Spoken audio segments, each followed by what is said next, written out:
Hi, everybody. Welcome to the first pre-recording that we're doing for the second annual virtual summit, which is scheduled for January 18th, 2023. And as we wait for more attendees to come in, I want to introduce casually right now, Whitney Freya, who is here for the second time. She was here for the first virtual summit and talked about sacred geometry and creative vibes. And I've learned so much from Whitney. So just a quick casual hello, and we're going to be talking about, I'm going to just show you real quick a sneak peek. Whitney's going to take us through the 6 spheres of wellness, which I'm excited to share with everybody. And without further ado, why don't we get started? So welcome, female disruptor Whitney Freya. I am honored to have you here as one of the keynotes for the 2023 Female Disruptor Second Annual Virtual Summit. Whitney is besides many things, she is the author of the book perfectly named 30 Days to Unstoppable, which comes with this companion journal as well. I met Whitney a couple years ago when I interviewed her for my Social PR Secrets podcast, and ended up taking her painting and meditation 21 days of painting and meditation with my daughter Kennedy, which was unbelievably inspiring. And I had no idea what was going to be in store next. So I'm going to turn it over to you, Whitney, and please share with us your background, your journey of when you started an art studio. It's not really an art studio. Explain what that is, because I didn't really understand it the first time that we talked, and now I fully understand it. So I'm going to just turn it over to you and give us your intro and your background, and we'll get started. Awesome. Thank you, Lisa.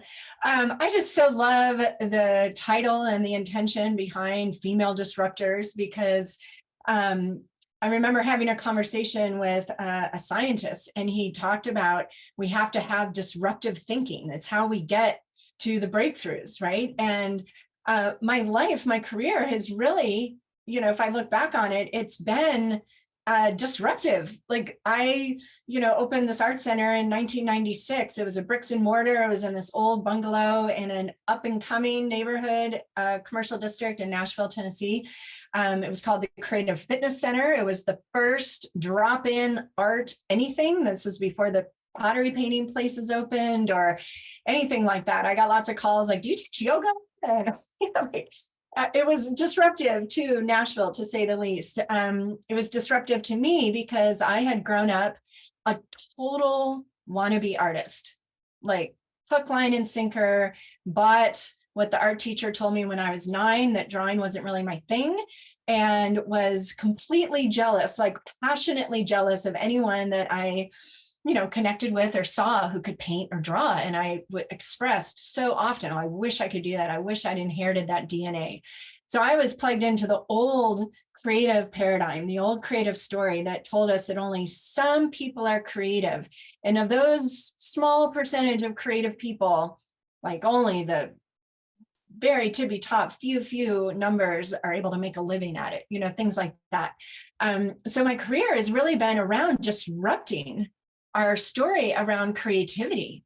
It's got really so little to do with even painting on a canvas or, Martha Stewart, home design, things like that, because the truth is you are creating your reality in each and every moment. We create it with our thoughts and our words and our expectations. We create it with the stories that we're tapped into and pulling from to source what we believe to be our reality. A lot of those stories, which are equally out of date and crying out to be disrupted. So, this theme of hacking, disrupting the norm, getting out of the routine and questioning the normal, questioning what you think you're capable of or not, what you're good at or not, is what I get so excited to introduce to people. And for me, the sacred and personal painting practice that I spend most of my time inviting people into makes this new creative paradigm visible, right? Because at the canvas, you are clearly creating your experience. What appears on the canvas is what you make, what you create with your brush and your paints. And it gives us an opportunity to observe the difference between spending our time creating a picture of what we want, rather than what we tend to do when we are alone thinking up in our head, where we are imagining often what we don't want. Like stress and worry is tapping into and feeding a vision of what you don't want to be your reality. And I really, really know that when we disrupt that pattern, it's just the way we've been taught. It's the neural pathways that have been so firmly ingrained in us. When we disrupt that, that's when the world is going to change. So Lisa, thank you for creating this space and bringing to the forefront not only this energy of disruption, but truly it is the feminine that is the disruptor. Which of course is why the feminine has also been, swept under the rug and suppressed and minimized. And I say that without an ounce of victim mentality. I believe we're infinite beings having a human experience, and we intentionally created this contrast. And we are the ones lucky enough to be here right now at the point in space-time history when we actually have an opportunity to bring humanity and our way of being on this planet back into balance. And what is needed to do that is more of the feminine energy, which is the creative energy, which is the energy of birthing new life, which if any of you have given birth, like that is super disruptive. That was my experience for sure. So it is actually the feminine, which of course men have as well, that is going to disrupt our current way of doing things that are not in alignment with a future reality that is, let's just say, sustainable. Let's just start there, right? Because our current systems are not sustainable.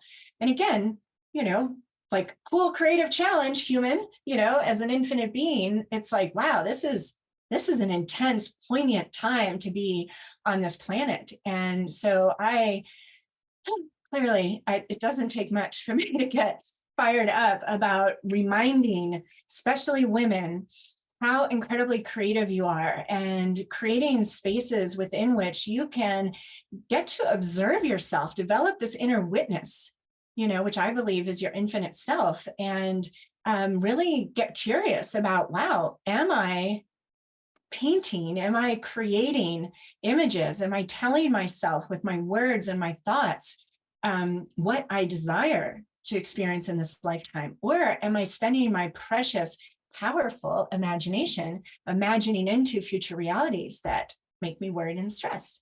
So this is all really interconnected. And, I've told people forever that between the feminine, creativity, and Mother Earth, you feed any of those, you raise the vibration of any of those kind of points on this triangle I'm imagining, they all rise together.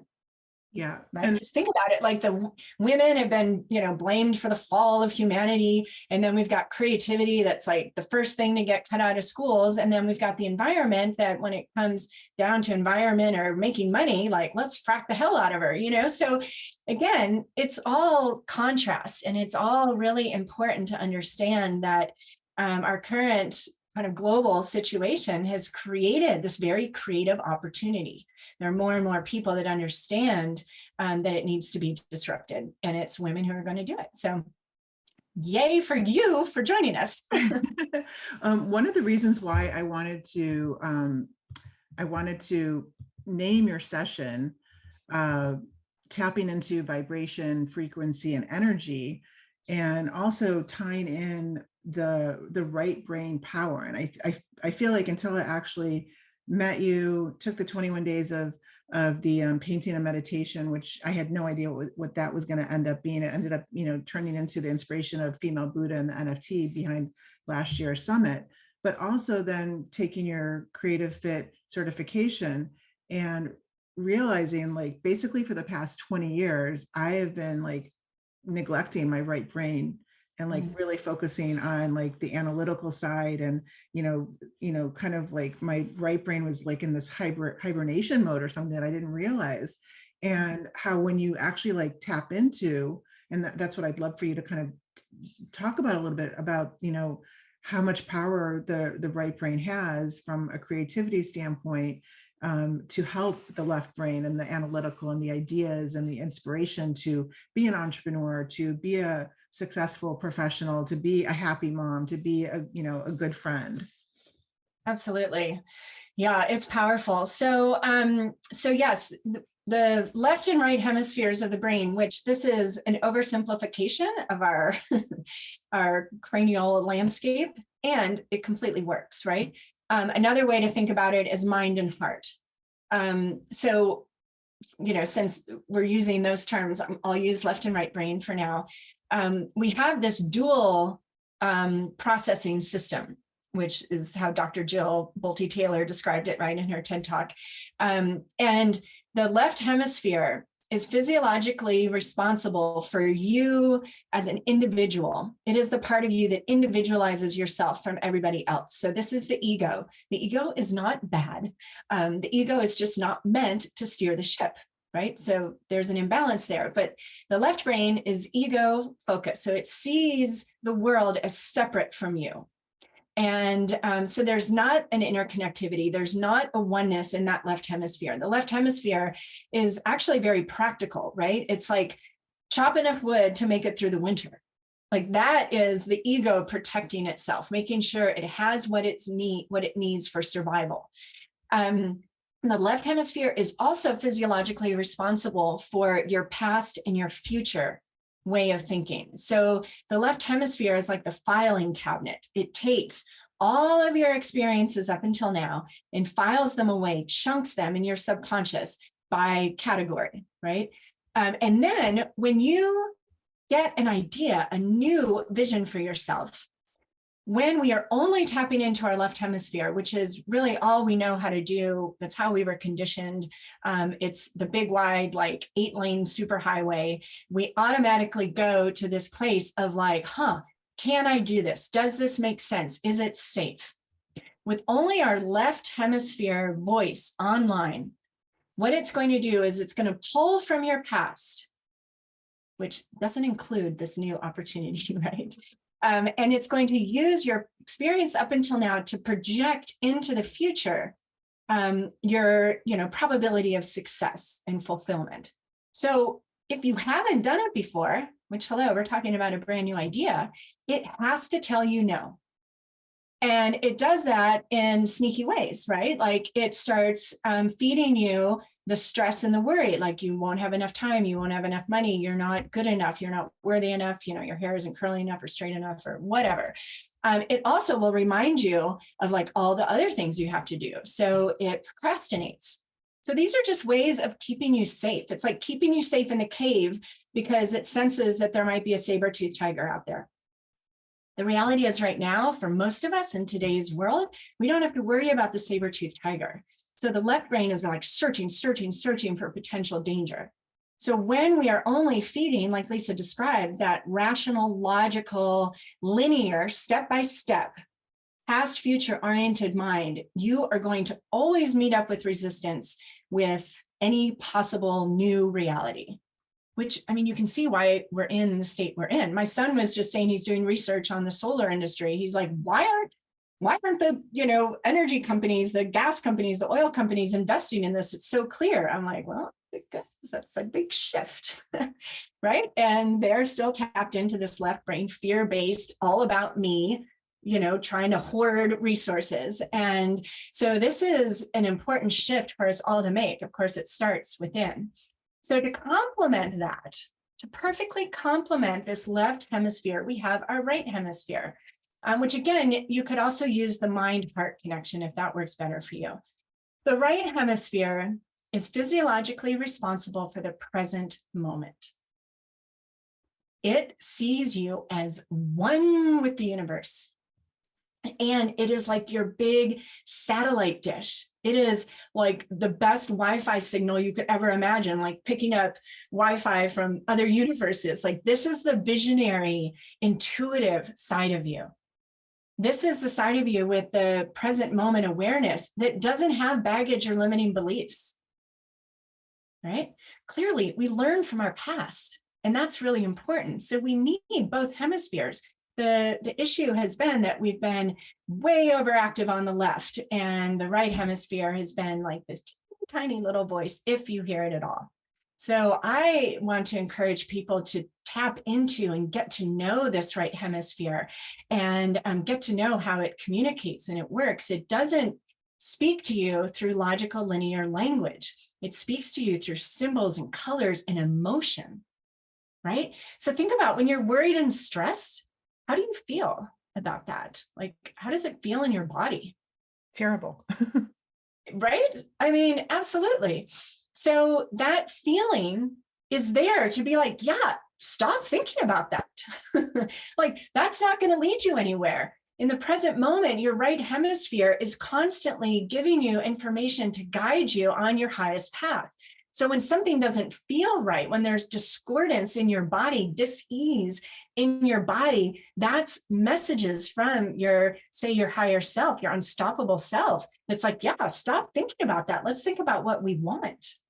Yeah. And I mean, just to give an example, so it doesn't have to be a 21-day painting and meditation to tap into some of these superpowers that you're referring to, because I experienced it myself, just some of these activities that you gave us to do in the certification. So one of them that I try to, like, I'm actually doing it now, like part of my business notebook is like, I'll just, you said just pick one color and scribble and just make designs with one color and do a whole page with one color and see what you can do. And, you do that for a couple minutes and it's almost like your own scribbling meditation. And we have Shara's on one of the attendees, and she's actually one of our speakers going to be talking about leadership with a twist of yoga. And yeah, and it reminds me, it's similar where you do yoga and you kind of calm into it and you're able to get into this present moment and release some of the stress through that type of meditation. But with just scribbling with a pen, or maybe you can give some other examples of what we could do just when we're at a meeting or just we're really stressed out and tap into the right brain energy. Absolutely. So here's the thing, and I love, Chara, the yoga is absolutely in alignment with this, because the more senses you engage, the more present you become. So the more present you are, the more you're in this creative, intuitive flow of receiving and generating. So any kind of creative activity will bring you into that moment. So the cover a page with color exercise that Lisa's referring to, any kind of color, even a ballpoint pen, doodling. So just with that example, the ego is the part of you that says, oh, I'm not good at drawing. I can't even draw a stick figure. I'm not good at art. This is not about creating product. That's ego, left hemisphere business. We are trying to disrupt that logical, linear, left brain, ego-centered, past, future way of thinking. So literally playing with color will bring you more into the present moment. Other examples, cutting pictures out of a magazine. I tell a story in my first book, The Artist Within, about walking in after this super stressful, I was in the middle of a dissolution of the second wine bar that I co-owned with a friend, and we had business partners, and they were like accusing me of stealing money, and like it got really, really ugly. And so I was literally probably crying in the car. I walk into the kitchen in my house when my 3 kids were like, 4, 6, and 8, or 6, 8, and 10 or something, these little blonde cuties, but like all over the place. And I was like, oh my gosh, like I'm either going to be Mommy Dearest right now or Mary Poppins. And I literally told them, Mommy needs 5 minutes to look at pretty pictures. And I pulled out a magazine and I sat down and I just tore out of the magazine any pictures that made me go, ooh, like anything that elicited that kind of beauty response. And within 5 minutes, I was like, for these cutie patooties. And I was completely back in the present moment because I didn't have to deal with any of that wine bar stuff in that moment. So anything that engages, you can have crayons, you can have watercolors, you can, like I said, magazines. The soul scribble exercise is like probably changed more lives than anything. You just scribble. It's like creating your own oracle card. It's like pulling a card.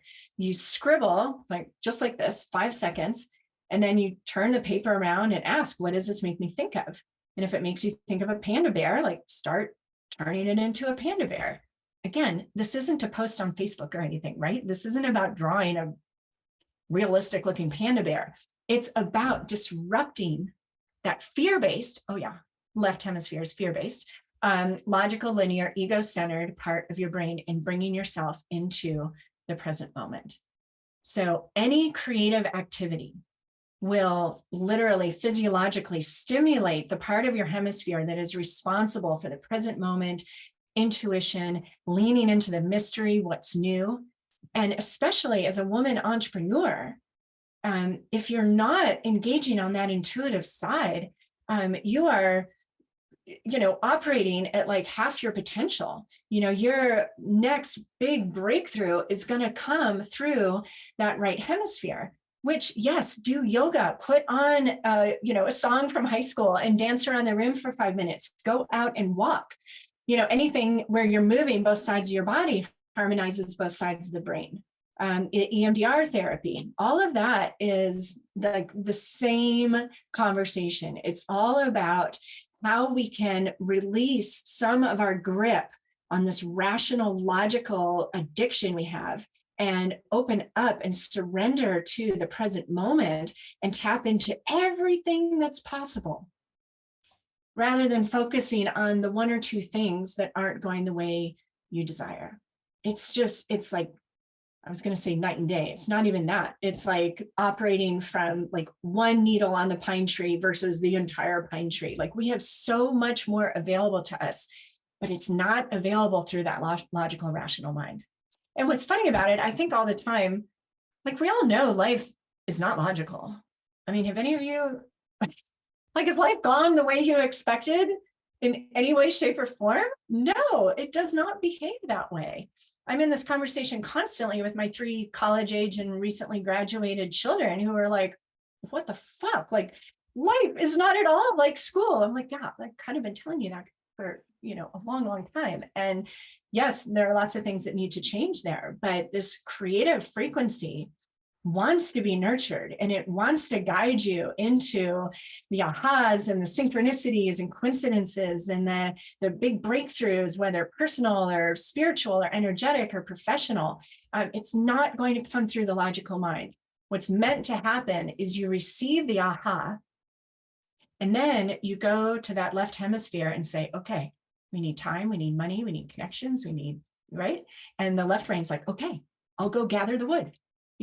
I'll go hunt the deer. I'll come bring the material resources you need to fulfill this vision. That's how it's meant to work. So when you learn how to switch that, which the way to switch it is do more yoga, dance more, play your drums, get out the colors, get out the crayons or the markers, and diverge, disrupt your normal way of thinking. And on a practical note, you could put the marker or the crayon in your non-dominant hand. That the logical brain's like, oh, okay, well, we're not going to create anything good from that. So that's a kind of a shortcut. I love that. Okay, so that brings me to the next aha moment I had with you, which was talking about detachment. And that was another exercise that we worked on in the creative coach certification, where you had us painting. And like you said, it's not something that we're, like giving as a gift, or it's a gift to ourselves, but painting something and then painting something over it. And there's like 5 different like lessons where we have to use the same canvas and completely paint over. And like some of it, I was like, well, I really am attached to this. Like, I don't want to paint over this. And you're like, no, everybody's got to paint over it. And and then you gave the example, and I'd love for you to share more just of how you have, I don't know if it's where you are now, but in your kitchen or something, you have this canvas that you and your kids just constantly paint over. And so the whole detachment thing, I think, is a big deal, especially for women when it comes to, being attached to leaving their job or transitioning or pivoting or change. Yes, absolutely. Just as an example, right? You get attached, like you've done training, you've invested in things, and then you start getting that intuitive nudge that you're really meant to go another direction. And it's like, like I've invested so much here, which is the same thing that happens when, I'm inviting you to paint over your painting and you're like, but I love it. And I spent all this time on it. And yeah, so let's practice detachment, because again, life doesn't proceed logically, right? And your breakthrough isn't going to come at the end of like a sequential linear series of steps. It's going to be like you fall off, you fall into something new, and then bam, you get hit with the idea. So yes, in Vision Quest, in the water element, we paint 12 different paintings over and over on the same canvas.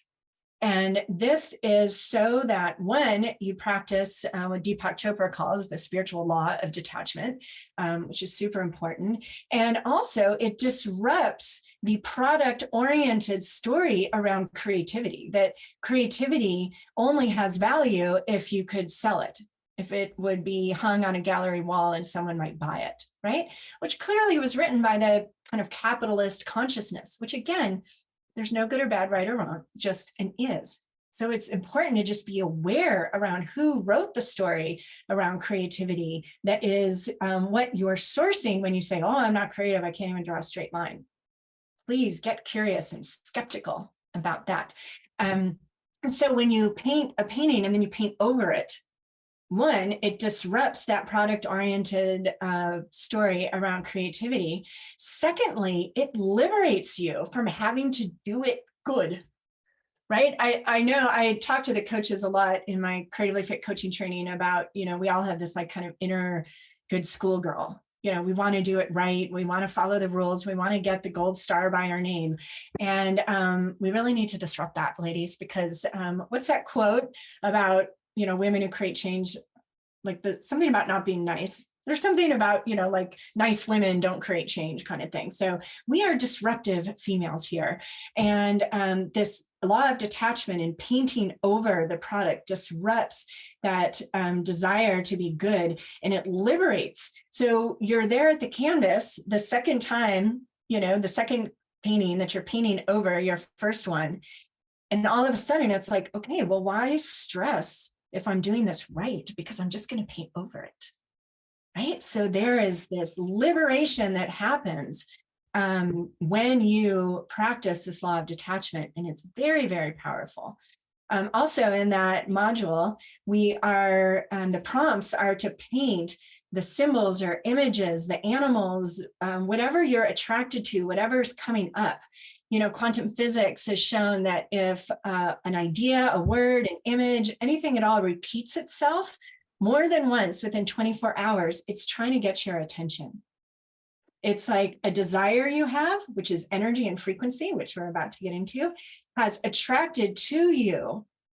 It has attracted your eye to this particular symbol or image, and there's a message there for you. So the prompt is you bring that to the canvas, like, oh, I'm seeing hummingbirds everywhere. I just painted a dragonfly last week in Florida because the dragonfly was connected to something super meaningful. And then I had a dragonfly literally buzz me out on the deck on the beach. And so I painted a butterfly. While you're painting that, it's like pulling an oracle card, but it's like pulling an oracle card and then painting it, drawing it, sitting with it, imagining into it, meditating with it for at least 20, 30 minutes, which I don't know about you guys, but I never spend that much time with an oracle card that I pull. So you get the message from the dragonfly, which is the symbol that your higher self is using to guide you along your path. So you start tuning into this subtle language that's being offered to you from, choose your language, behind the veil, from the subtle realms. What we know is that everything exists as energy before it materializes. So these symbols are signals from an energy that's wanting to come through you. Energy needs a human being to create it into this material reality. So you've attracted guidance to help you create something that, just even try and name what that is, the universe, the galaxy, the galactic centers, that's trying to come through you. So you definitely want to activate the part of your brain that is this big satellite dish that doesn't care what your experience has been up until now and isn't worried about the future and only knows the present moment and this idea that's coming through and the resonance and how good it's making you feel. Connect with that. And then the next step will become more visible, and the next and the next and the next. And it's going to take you on a delightful adventure, and one within which you will learn and grow and expand and learn to trust more.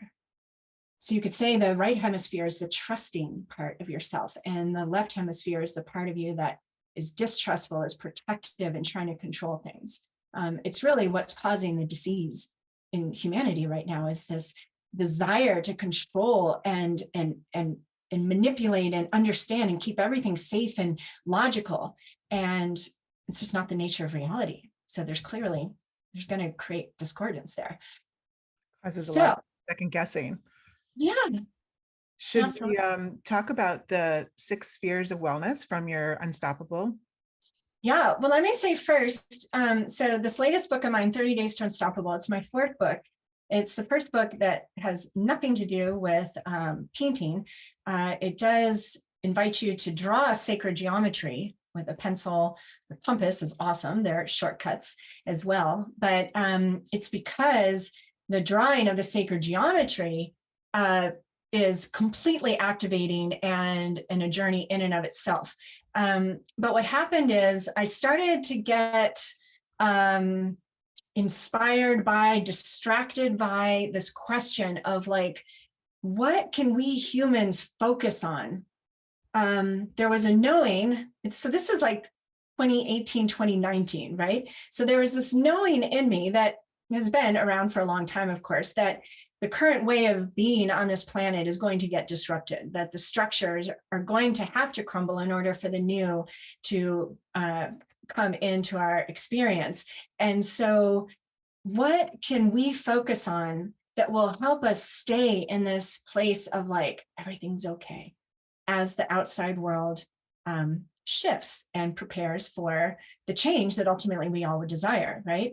So those musings kind of culminated in kind of a personal experiment I did where I spent 20 hours in complete darkness with the intention of receiving divine guidance.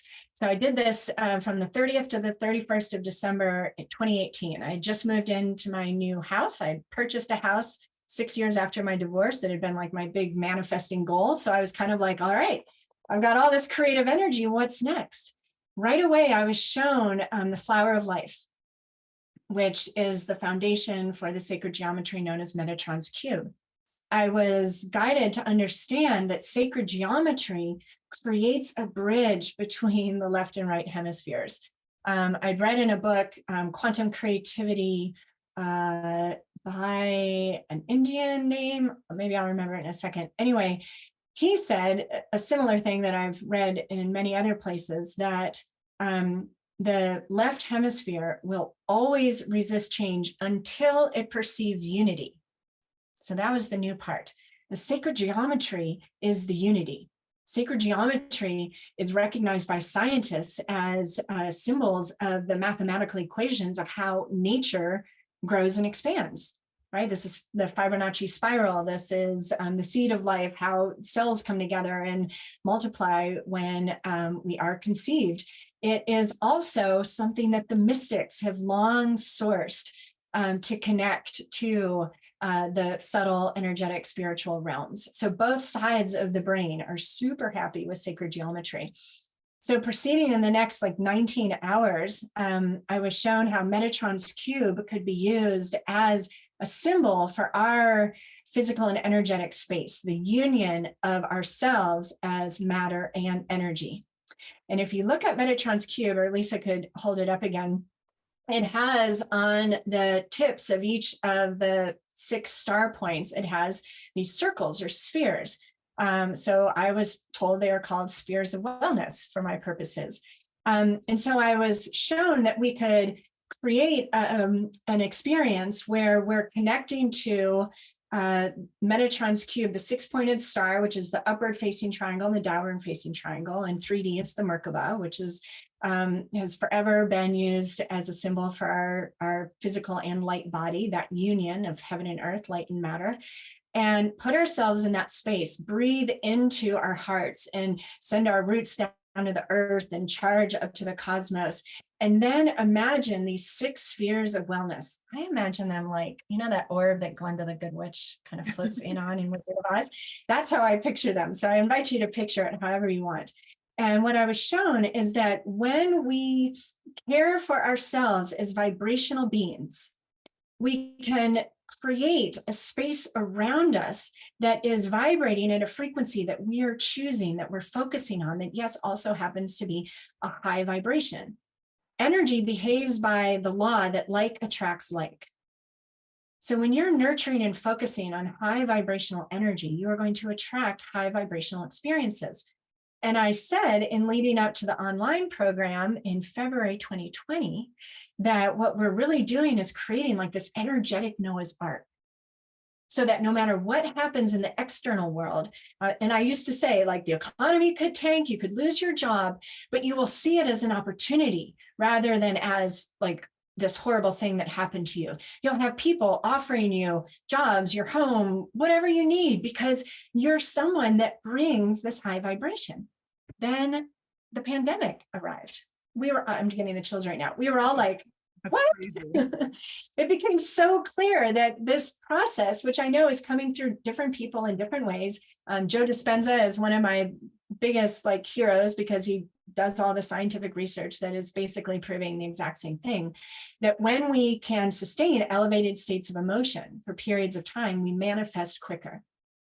So the new 401k, the new insurance policy, the new sense of security comes from you cultivating and nurturing your energetic frequency. And so with that, yeah, Lisa, if you want to share the image from the book.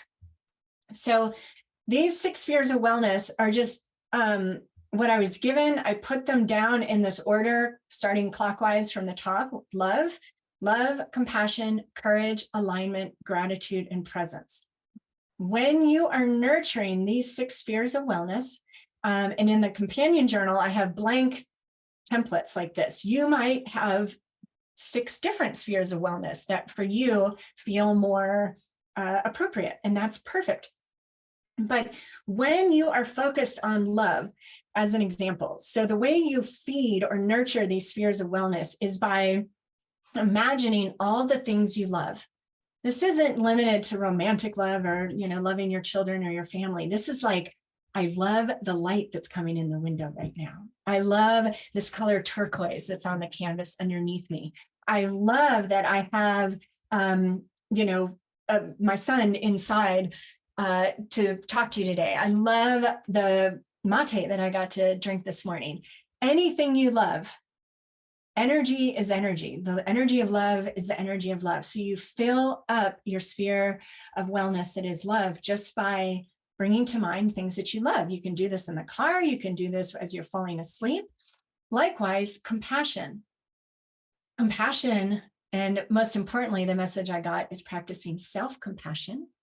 We tend to be hard on ourselves, right? Our own worst critic. We beat ourselves up for, not doing our yoga every day or not doing such and such every day or every week. Practicing self-compassion. What are the things that you can create space around for yourself? Can you find yourself doing things right? Can you tap into things that you feel compassion for? The plight of women in other countries, the people of Ukraine, like just generate the energy of compassion to fill that sphere. The same with courage. Courage doesn't mean, paragliding off a mountain, which is my favorite way to fill the sphere of courage, but courage to speak your truth, the courage to do something different, the courage to serve pancakes for dinner instead of, baked chicken. The courage to call up an old friend, the courage to, give someone compassionate advice. How do you connect with your courageous self? What do you imagine yourself doing with your courageous self? Even meditating on the word courage, which comes from the root word heart. Courage is really about having the courage to follow your heart, which is kind of the same as following that right hemisphere, right? Alignment is that place when you feel yourself, like you can be you. It feels right. And I love the way these spheres lined up. Again, this is just the way I wrote them down the very first time after I took the eye mask off. The connection, if you go straight up, right? You think of like this feeling of alignment, you go straight up to the sphere of love. The things that you love are in alignment. And here's the good news, because, I was married for 13 years. For at least half of those, I was pretty sure it was not in alignment. But I was not willing to make that shift until I did. And so the good news, if you have something like, oh, Jesus, Whitney, like my job isn't in alignment, this is, these big things aren't in alignment. Here's the good news. Don't focus on what's not in alignment, right? Because then you're focusing on what you don't want. Focus on what is in alignment. Do more of what you love. And that can mean taking a bubble bath at night. That can mean putting your electronics on airplane mode and reading a good, can't put down novel. I'll give you one right now, Book of Longings by Sue Monk Kidd. It's fabulous. I just started reading it, right? So do more of what you love and get to know that feeling of being in alignment. So again, remember, like attracts like. The more you experience alignment, the things that aren't in alignment will have to fall away. Okay, so that's the good news. Gratitude, we all know the power of gratitude. One of the my favorite things that I got, and of course this is all in the book, 30 Days to Unstoppable, is that we can send gratitude into our future as a manifesting tool. I'm in my studio right now. This was the first time I did this, and I looked out my kitchen window over here. I looked at the garage, and I imagined myself speaking thank yous to the contractor that helped me. I sent gratitude to the checkbook as I wrote out the check to pay for the people that helped renovate the garage that the realtor told me was a tear down into my studio. And within days, I had a friend being like, I really want to help you with this project. And he took me just a couple steps in, but he started the ball rolling. And within I think 8 months, I had the studio complete just in time to film the 22-day Tara painting meditation challenge. So you can send gratitude if there's something you're worried about. And really take a moment here and feel into this. What are you worried about right now? Are you worried, you're not going to have enough money for something coming up? Whatever you're worried about, imagine yourself in the future. Imagine you having whatever it is you're desiring, whatever you're worried about, your child being sick or, whatever. Like imagine the best case scenario and picture yourself feeling grateful. I'm so grateful that they're feeling better. I'm so grateful, they found a job. I'm so grateful that I have the money. I am so thankful. Thank you. Thank you to just imagine, paint a picture of this future reality that is absolutely available to you and bathe it in gratitude. It absolutely works. And then presence, again, because if we're not in the present moment, we're in a past future reality, and that is limiting. So when you get to know these 6 spheres of wellness, and again, there are beautiful meditations in the book. I have audio meditations for free on YouTube. It's on Audible. The whole book is kind of meant to be read or listened to as a meditation. You can get to know this, this frequency, this energy that is this unstoppable blueprint. And then you use it doing the dishes, go through, okay, love, compassion, courage. Okay, I'm going to imagine feeling courageous. How do I stand when I'm feeling courageous? What is my heart calling me into? It can become a waking meditation. And on a practical note, if you're keeping these 6 spheres of wellness full, who has time to worry about things, right? Or even turn on the news or anything. You are focusing on all these positive, creative energies, and life will change in response to the energy that you're focusing on and generating. So in the back of the companion journal, and I could show when I have these templates. So I have a project coming up called the Synergy Women's Collective, and I put synergy in the middle here. And I wrote in the different spheres, and I have this all on video on my YouTube channel, how synergy is loving and generating love in the world, how it is compassion made visible, how it is courage made visible, alignment, etc. So you can put, Lisa can put female disruptors in here. I was just thinking that.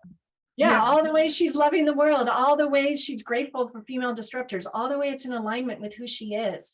And Metatron's cube in and of itself, listen to anyone who's teaching about sacred geometry, is powerfully creative. on a science note, from this shape that is Metatron's cube, you can also create every geometric shape that is symbolic of the 5 platonic solids, which are the basis of matter. So this shape is highly creative and can help you manifest whatever it is you want. And that word is used so much, but that's what we are. We manifest our life. We create our life. And if you're not in alignment with that truth, who is creating your life? Like, get super curious about that. Who, if someone asked you, who's creating your life? If you're not creating it, who is? I know, like, conversations I had with my dad around the kitchen table when I was growing up, that created my life for a while. The numbers in my bank account, that created my life for a while. The fear of ending a marriage dramatically created my life for a while. So it's not about, living in this perfect state of freedom and abundance 24/7. It's about generating and focusing and experiencing that more than the other. And it's about remembering the truth that you're not a victim. You are an infinitely creative being. Or not, but I'm just saying. How's it working for you, right? Like, if you're a female disruptor, you are aware, even on an intuitive, subtle level. Let's make it an awareness that you have of how creative you are and how you're creating your reality, and observe ourselves. Like, I observe my human self all the time, giving away my power. And I'm like, wow, look at me getting all stressed about that. I have this dialogue literally going on in my head constantly. I allow myself to be fully human, and then I tap into the infinite self, and I'm like, I know, I call it the cosmic chuckle. We're learning. We're down here to learn. Well, I love the way that, when I think about the word female disruptor. So disruptor can also have the connotation of destruction. And so I think females versus males, like males are fine being disruptors for the good, bad, or the ugly, where females are more hesitant to be like associated with the word sometimes disruptor, because it could be negative. Or what if I disrupt something and I like break it apart? Where disruptor and the word unstoppable go together. Like, if you're disruptive and you're a disruptor and you're doing it with positive energy and positive force, it's making you unstoppable, causing you to be unstoppable. So I just think, it's that association of, what your like attracts like. If the vibration is positive, you're going to become unstoppable, and being a disruptor is a good thing. And women just need to have that confidence that being a disruptor is a good thing and can be a good thing. It doesn't mean you're destroying something. Right. Absolutely. And let me unpack real quick the word unstoppable and why I chose that word.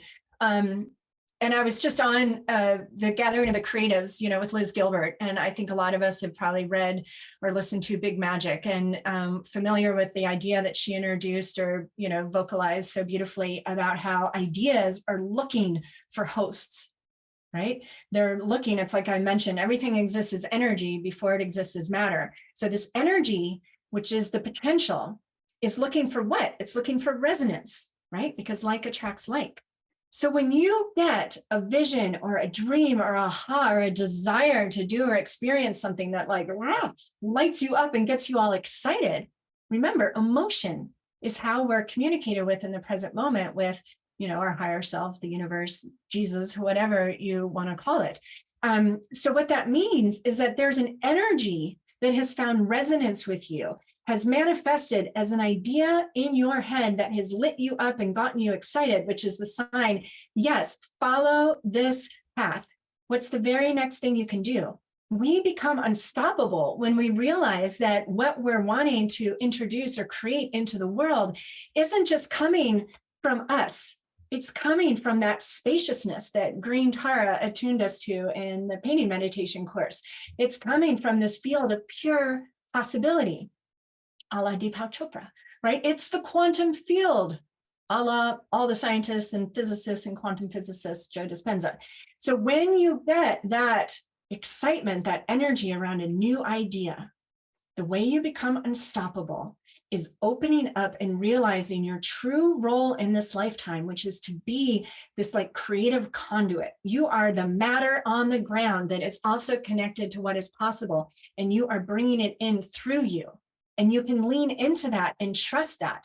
And then again, the most important thing, and this came through and it's in the book about presence, what we tend to do is then, again, left brain, past, future, right? We project into the future, which I know Lisa and I have both tapped into even in the last couple of weeks, right? Like I'm, wanting to liberate humanity from the old creative story, and Lisa's trying to activate female disruptors and give them a platform and tell them to go. And there are times where we doubt our ability to do that. Once a week. Completely, a week. The best one. Daily, right? So then it's, okay, get out the scribble, meditate, pull a card, do yoga, and then reconnect to the truth that this is big energy that's wanting to come through us. And the only question to ask ourselves in that moment is, what can I do right now? What is the very next step? It's like we're trying to climb Mount Everest, and you are too, right? And sometimes that mountain peak is way hidden by the clouds and it's getting freaking cold, and you don't think you have what it takes. What is the very next step? The very next step will always be very easy. And if it doesn't feel easy, there's a step before that. It's like, open up the computer, turn it on, or open up Instagram, do a story, press story. You just keep doing one step at a time, tapped into that big picture and that passion and understanding, like, wow, this is really about liberating humanity. This is about reminding us how powerfully creative we are, and how the reality that we're experiencing right now is what happens when we create without awareness, or we only give that creative power to the select few, the top 1%, right? So I want to be the change I want to see in the world, and I want to exemplify this and share this experience and these ideas with other people. So how can I do that right now? Yeah, that's an amazing example, Whitney. And I'm going to make it like really small example, because I go through this whenever I'm going to a conference, or even about to do something like this, do this interview, whether it's virtual. And let's just say I'm at a hotel, I'm about to like go to the conference, and I have such a hard time like leaving my hotel room, like getting ready to leave my hotel room. And once I leave the hotel room and get to the conference or the event, get to the room, I'm totally fine. But I'm like, okay, put on your mascara. Okay, take out the clothes you're going to wear. It's just like these little, like, I give myself these little like steps that I have to take, because if I look at the whole, which at that moment seems like a big deal, Female Disruptors event in January is a bigger deal, getting, doing that next thing. But even the little things that are like big to you that day, just giving yourself the next step. Shar just said, just ordered her book, my next step, and it was very easy. Right? Exactly. Yeah. Thank you, Shar. It could be a daily thing, that's just a big deal, but it could also be like the daily thing that's towards the big deal that's a month away or something like that, or, Absolutely. completion, which, just, I literally tell myself, okay, Lisa, just do this one more thing. Just put this dish in the dishwasher, it's like little baby steps. And all of a sudden, 5 minutes later, you have progress. Absolutely. And another thing that your story is reminding me of is the shift from being alone in our hotel room versus then going out and being around other people, right? So I had this aha yesterday. I shared it on my Instagram, which I guess whenever you're watching this, whatever, I'm wearing the University of Michigan sweatshirt. But anyway, I'm reading the book, The Gene Keys. And it talks about all of our journey through the shadow of victimization to the gift of freedom. And again, victimization is making anything more powerful than you, right? So when we're alone in the hotel room, nervous about going out into the conference, we're making that energy of the conference more powerful than ourselves. And what I found myself creating was like a little rainbow bridge. And what I wrote was helping and teaching others.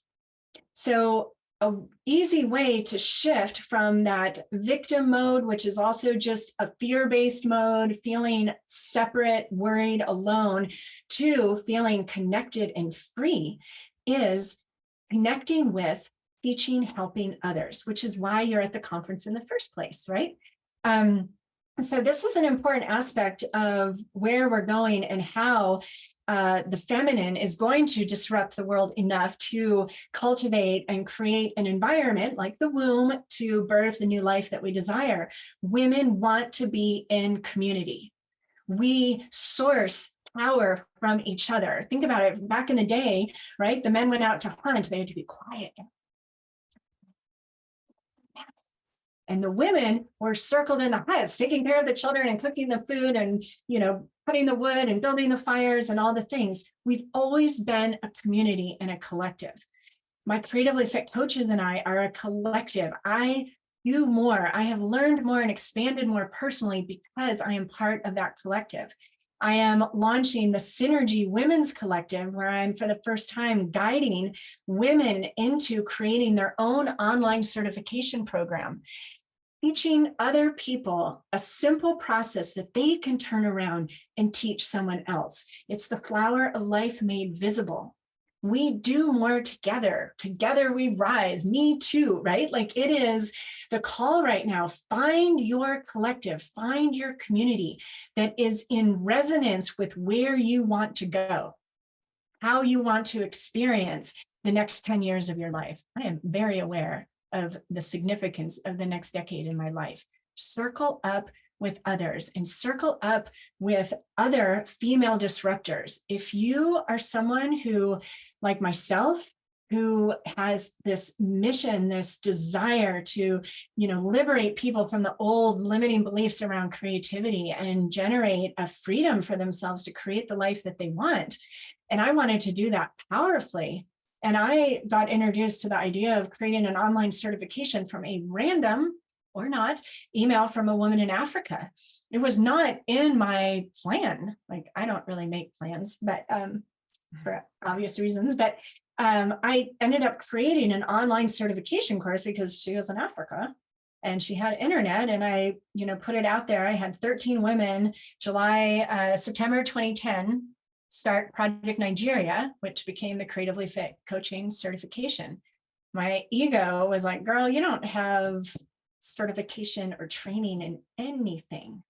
What I did is I had a powerful energy wanting to come through me. And because of my online certification, it has exponentially multiplied. And there are thousands of people on this planet that now have a sacred and personal painting practice because I've done it in a group, in a collective. So now the invitation is for those women that also want to share exponentially and be a part of this journey from the victim to freedom by teaching others how to teach others. Right? So it's like, this is the new paradigm and women are going to co-create it together. That's how we like to do things. So it's just so inspiring on so many levels. Love that. No, it is so inspiring. And so Synergy is your next project, but you have all kinds of offerings at whitneyfreya.com, I believe is the correct absolutely place to find you. And you can find the 21 days of painting and meditation, the creatively fit coaches, you have all different types of courses and books and offerings, and or follow Whitney on Instagram and feel her vibe, her energy, her inspiration. And also it's a very healing type of therapy. If you are, have kind of depression, anxiety, I can just speak to that with, going through that with my daughter, and saw her go from like a very low place to a higher vibration and higher energy. And you don't have to be at a low place to take Whitney's courses, but it'll just completely elevate you and make you unstoppable. So I am very honored to have you here and very inspired by you every day. So thank you so much. And if you have any words of wisdom to part with, go for it. Well, Lisa and I just got to meet in Florida, which was so fun. My daughter lives right where Lisa lives, which is crazy. And then I spent 10 days on St. George Island with another creatively fit coach, an amazing woman, Tammy Roth, who's been working with women in recovery for the last 15 years. And we created the Unstoppable Dream Recovery Coach training. But the thing I want to share is that the big aha from that week was that every woman, certainly everyone listening here, we're all in recovery. Because one, we've been raised in a patriarchal system, which again, no victims, this is just an is, right? And we've all had our own underworld experience. I mean, for me, it was the marriage, which, you know, the husband is one of my greatest teachers and my greatest allies. He volunteered to play this role and help me to experience an opportunity to liberate myself. It's been fabulous. But that was an underworld experience from which I emerged wiser and stronger. Just like addiction is an underworld experience, even getting in the gray area of addiction to anything, codependent relationships, the golden handcuffs, any of that. We're all in recovery, but here's the exciting thing. Suffering is the portal to be able to elevate and anchor in these higher levels of consciousness, these new ways of being, the energies, the ideas, the solutions that are wanting to come through need a vehicle, a chalice, a channel that has gone down into the suffering and learned compassion and unconditional love for self so that we are in alignment with what wants to come through. So the more you have danced in that shadow, the longer and muckier that underworld experience was. What I want to tell you is that you are badass and you are here to help lead the wave of female disruptors on this planet right now. There is no shame. There is only like power and personal wisdom. So it is reclaiming the sacred feminine, which this is why we chose this time of, you know, experiencing a world run by the patriarchy so that we would be in that underworld and could emerge now our strongest. So yeah, that's what I want to end with. So female disruptors in all caps, unstoppable in all caps. Exactly. Is the signature to all that. So thank you so much, Whitney. I really appreciate it. And everyone thanks you. And the vibration and the energy and the universe thanks you. So thank you very much. I receive, and it is my supreme joy to be able to spend my time sharing ideas that are full of possibility. And it wouldn't be possible without containers like this that you've created, Lisa. So thank you. thank you and namaste, everybody.